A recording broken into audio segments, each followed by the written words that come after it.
Standing here in the traffic circle of the city of Orange, it's at the intersection of the two main streets, Chapman, which is that way, Chapman, and Glassell.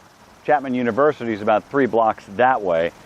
It's no surprise that the city named Orange in the county of the same name has something to do with oranges. This area, now covered with houses, once was covered with orange groves, and Orange was the center of the orange packing industry. Now, oranges were shipped from here all over the country. That's mostly gone now, but there's still a couple of packing houses left. Now, Orange is probably best known for antiques. Within about 2 blocks from where I'm standing here, there are at least 15 stores and more than a dozen vintage clothing stores. And if you're looking for interesting places to eat, you will certainly find them here in Orange. With more than 20 independent restaurants, if you can think of a kind of food, almost any ethnicity, you will almost certainly find it here in Orange. And here are a few.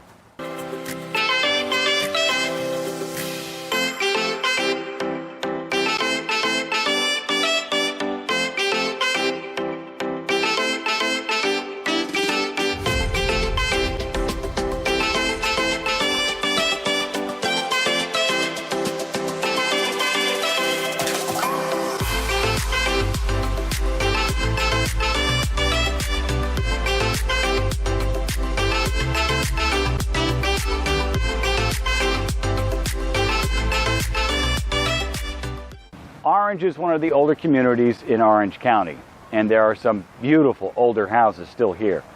In this program, we will only have time to touch on a few of Orange's attractions, so why not plan to make your own visit? You won't be disappointed, especially if you like to eat or browse antique shops. Now, it's easy to get to Orange. Just take the 5 freeway north, then north again on the 55. Take Chapman Avenue west, make sure you take west, and we'll take you right here to the circle. It's about 18 miles from the village, about 25-minute drive, and guess what? Parking is free. Now let's find out what Susan is up to. I'm here at a charming little ethnic cafe named Biblos, and I'm here with the owner, Adele Mashi. Mashi, this is quite an unusual restaurant, and I hear it's enormously popular, and I'm hoping you can tell us a little bit about the history of the restaurant. How long you've been here, how this all came about. Well, in January 14th, this coming January 14th, I'll be here 32 years. Oh my gosh.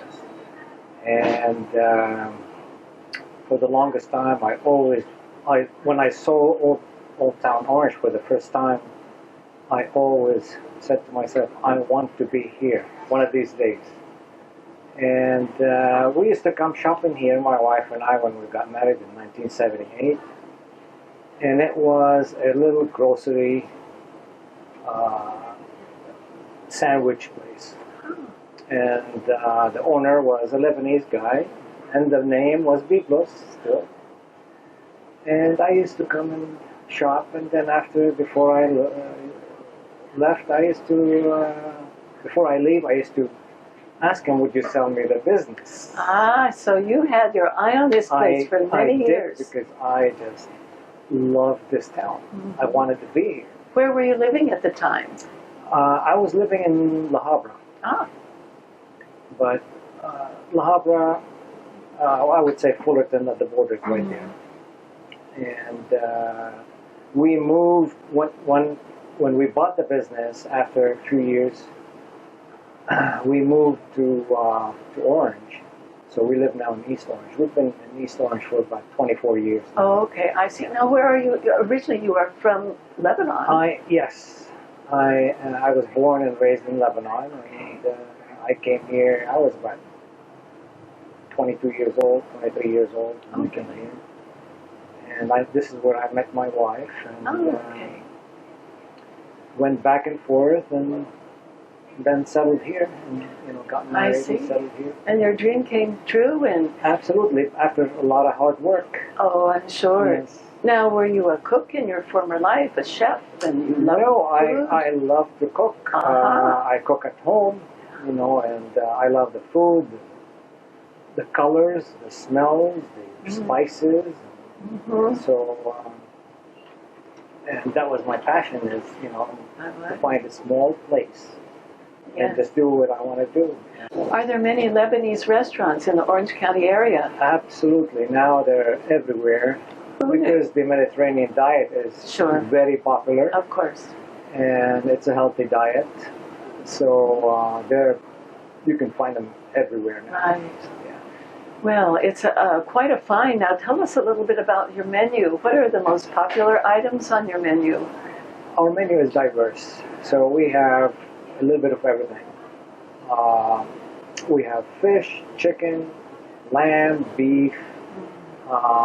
We have hummus, baba ganoush, grape leaves, tabbouleh, kibbe. So it's a mix of a lot of stuff. Your ingredients, are they from any special place or?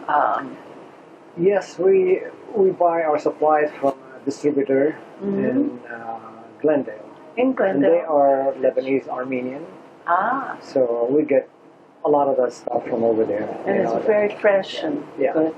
But the produce, we go shopping for it. Oh, you do? Yes. but- Individually? yes. Oh, So my we go gosh. and shop for So the produce. you have the best of the best then, is Yeah. what you're looking for. So we go and shop for the produce.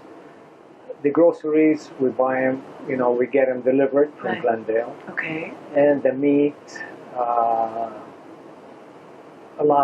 most of the time, I found out that Costco has a Okay. really good meat. They do. You know, Yeah, it's true, they do. You know, Yeah. we go around and we found out, you know, Well, Costco you found has it. very good quality meat. So Now, I imagine you've built up quite a clientele, having been here over 30 years. Yes. I mean, you must have regulars that are here oh, absolutely, every week, every day maybe. absolutely. We have seen actually generations. I've Have seen you? the little kids Uh-huh. grow up, get married, and now they have kids, and they still come here. Oh, that's the best. A true family restaurant. I mean, this is a hard to find place. Now tell me about your hours. Are you open how many days a week? Now we're open only 5 days a week. Okay.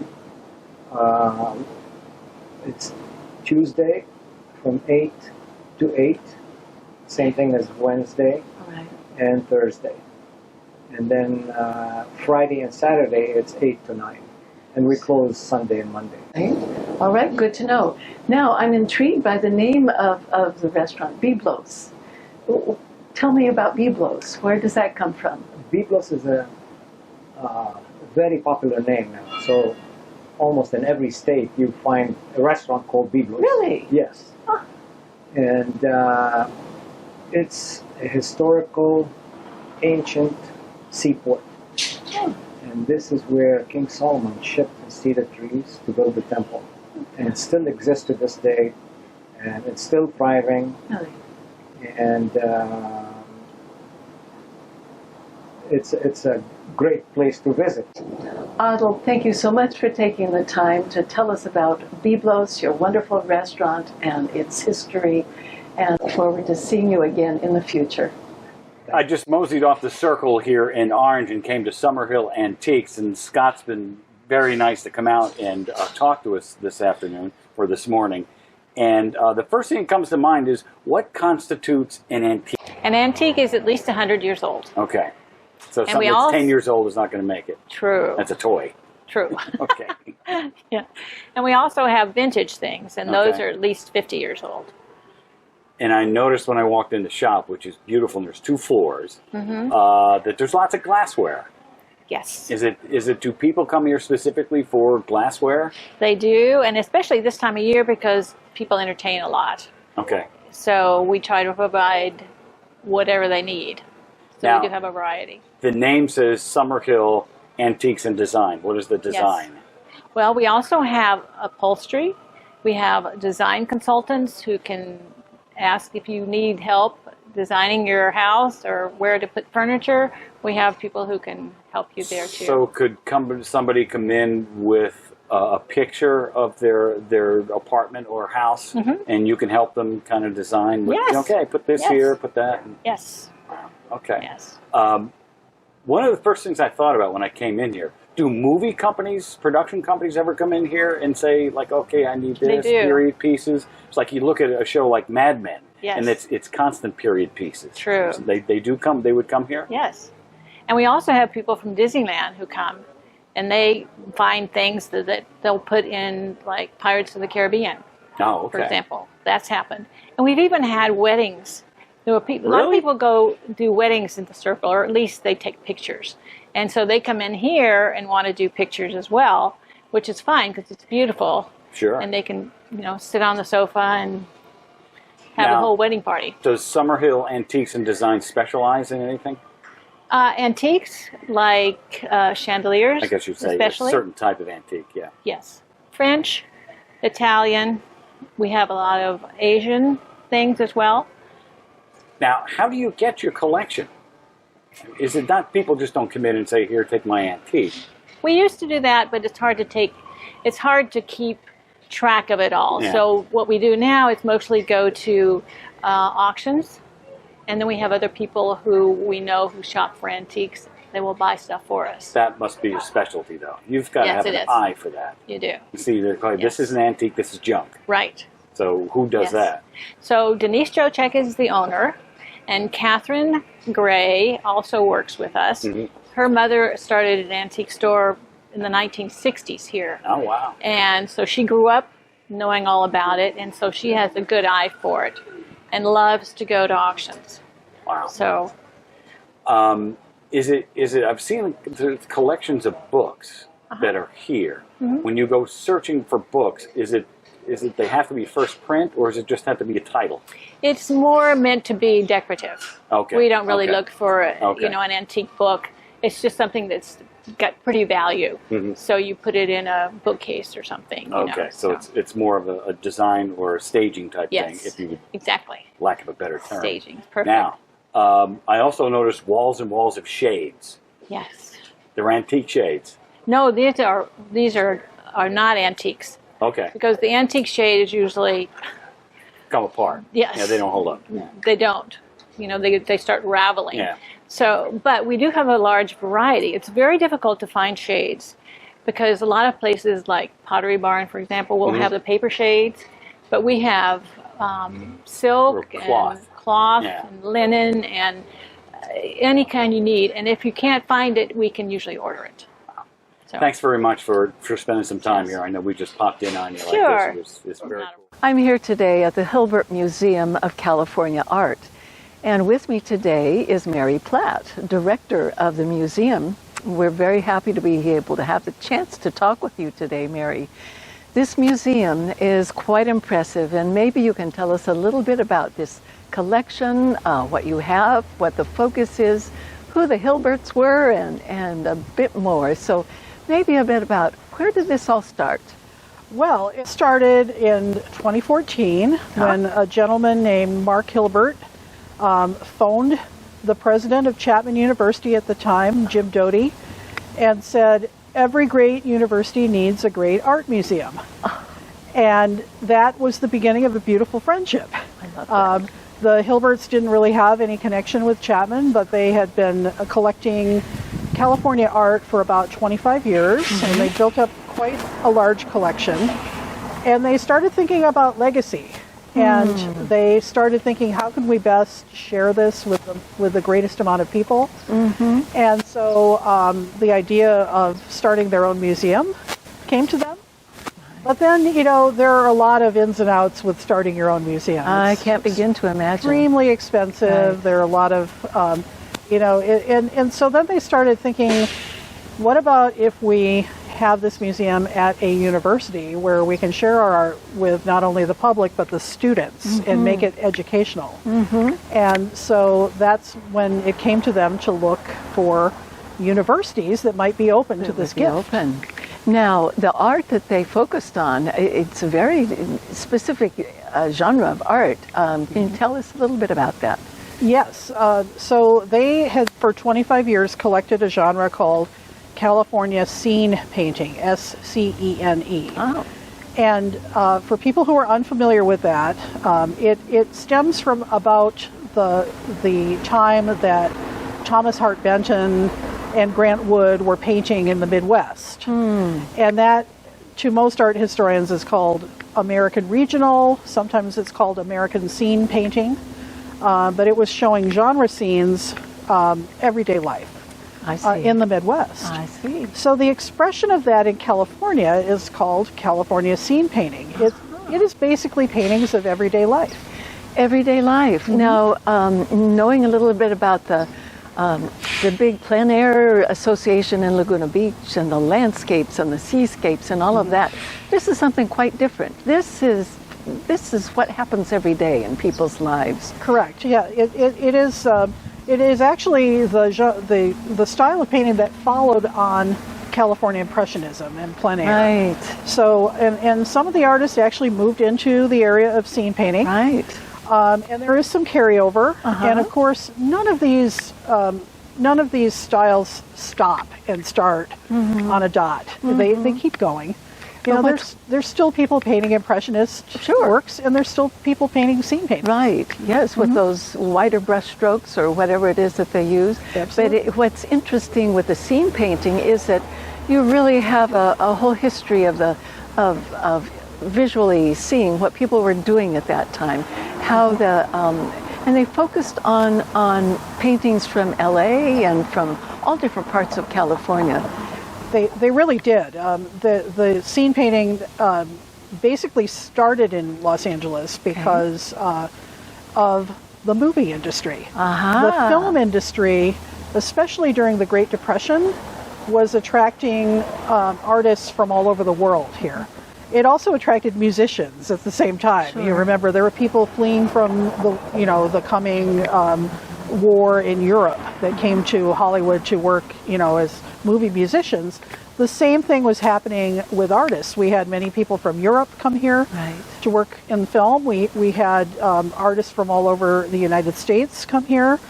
At a certain point in the late 1930s, early 1940s, Los Angeles had more artists per square mile than any city in the history of the world. Oh, now that is fascinating. Paris, when you Rome. Think of that.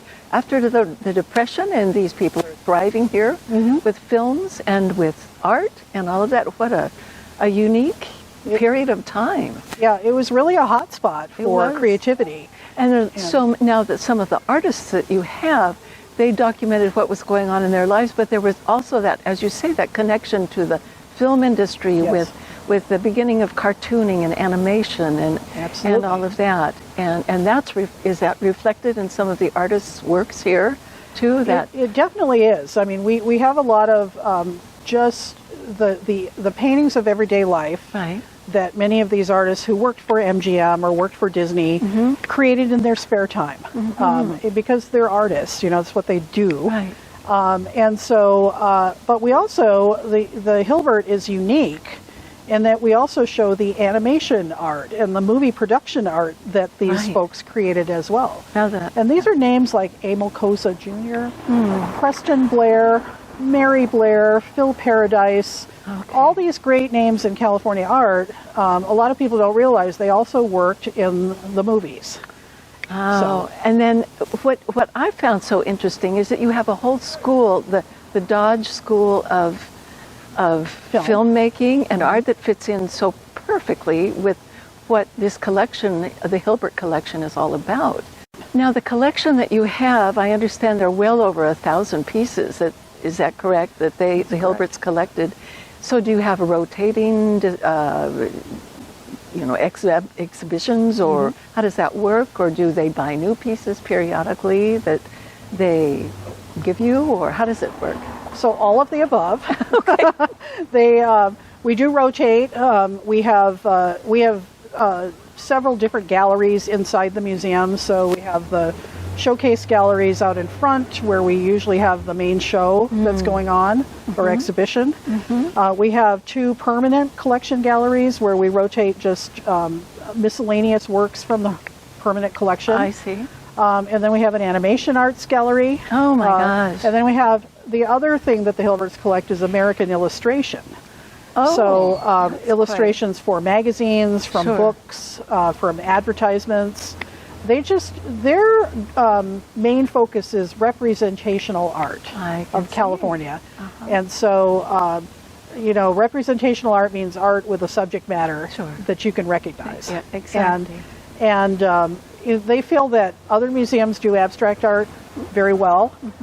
And we know what we are, and this is what we are. We're a museum of representational California art. Yes. And so, among these, the three prongs are fine art, movie production art, and illustration. I see. What a beautiful blending. So the Hilbert collection is strictly their collection, and they continue to add to it, and they Yeah. are their interests have not changed outside of representational art. I mean, they know what they're looking for still. They continue to travel and find pieces to add. Yes, they're very they're world travelers. They love to go to other museums, and Right. they're always coming back with brand new ideas. Thank you, Mary, so much for taking time to speak with us, and we will look forward to seeing you in the future. Well, thank you. As we continue our tour here of Orange, we are on the campus of the Chapman University, and I'm here with Jen Marchese Ernst. And as I'm learning here in Orange, as we're 2 to 3 blocks from the Circle, is it really the Circle or the Plaza? I grew up here, and it was always called the Circle. If we're talking from 80s, 90s. But I do know there's a big contingent of people that prefer that it be called the Plaza, the historical buffs. Now, we're here at the Musco Center for the Arts. What do you do here? I am the public engagement manager for Musco Center of the Arts. I am in charge of public relations and community relations and audience development here at the center. Audience development, what does that mean? Do you try to find audiences? We try to find the right audiences for the acts we have coming in, and we try to develop them, grow them, and a lot of people, we're fairly new. This is only our 5th season right now, so it's getting people to know that we're here and what we're bringing, national and international acts right here to Orange. So it has been here at Chapman University for how, 3 to 4 years? 5 years. 5 years. And you're developing audiences. We're talking to the audience at the Laguna Woods Village. So can the people from the village come here and see shows? Of course they can. Oh. Any of the touring acts that come through here, and then plus we have our College of Performing Arts here at Chapman. They perform a lot of their shows here, concerts, plays, musicals, that sort of thing. Student plays and student... Concerts and that's open to the plays. public? It is definitely open to very the public. Cool. Now, how can people find out what the scheduled events are? Well, you can go to muscocenter.org and find out our schedule. We also, right now, because we can't be open because of COVID-19 restrictions, we do have a virtual season. It's called At the Musco, and they are free. It's every Thursday, pretty much every Thursday at 7 o'clock. We do have free panels, discussions, concerts, that sort of thing. Now, when the concert season is open, are the concerts just on the weekends or every day of the week? Pretty much every day of the week. It just depends. I mean, we will have first, because we're on the campus of Chapman, we will have the majority of our time is going to be student recitals and plays and that sort of thing. But then interspersed between them, we have usually about 30 to 40 acts that come through a year. How big is the concert hall, the auditorium? It's about 1,000 people that we can fit, depending on how it's set up for the shows. It's a nice little venue for music. It is definitely. It was the same people who did the acoustics for Disney Hall in LA did the acoustics here. This is probably one of the best opera halls you're going to hear this side of Mississippi. Jen, thanks for taking a couple minutes with us here, and I appreciate you clearing up the thing about the Circle or the Plaza. It was my pleasure. I hope to see you guys here at Musco as soon as we open up. Well, I'm continuing my tour around Chapman University, and I've run into David Moore, who is a historian of the Chapman University, and talk a little bit about Huell Hauser. What actually, the origination of all of it was that Huell Hauser was doing a program just like you guys are on the city of Orange. And he came to town, he did all this filming, and then he left. And Jim Doty, who was our president at the time, found out that Huell Hauser had been in town and didn't visit the campus of Chapman University. And so he handwrote Huell Hauser a letter and said, "You missed a jewel in the city of Orange." And Huell Hauser got that letter, he opened it, he immediately picked up the phone and called him. there's the actual archives here at the college. Why did he come and why did he choose the college to put the archives here? Well, he was really looking for a place for his program as to where he wanted to have his.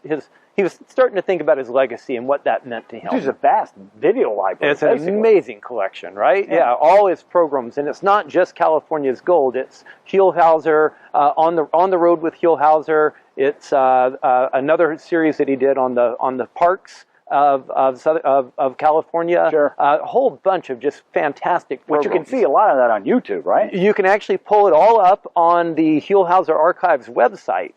And you can watch every single show. You can go and you can pull anything that you're interested in seeing. If you want to see the dog that eats avocados, you can watch that. The Lint Lady, it's all on there. Now, the people, the folks there in the village, they can come here to the archive when it's open and just kind of view all this stuff. And is there a museum, anything that's... Absolutely. So there's the California's Gold exhibit, and we call it That's Amazing, the California's Gold exhibit, and Huelhauser Archives, and that's all located just back behind me in the video. You can see a building with a rotunda. That's our Leatherby Libraries, and it's in the lower level of the Leatherby Libraries, and a fabulous exhibit to go through there. The Automobile Club of Southern California helped to make that possible for us. They were a major sponsor in making that happen. Is it open every day, or is it limited They're time? open typically Tuesday through Sunday, from, if I recall correctly, from 10 a.m. to 5 p.m. Thank you very much for coming by. All right. Very much my pleasure. Okay.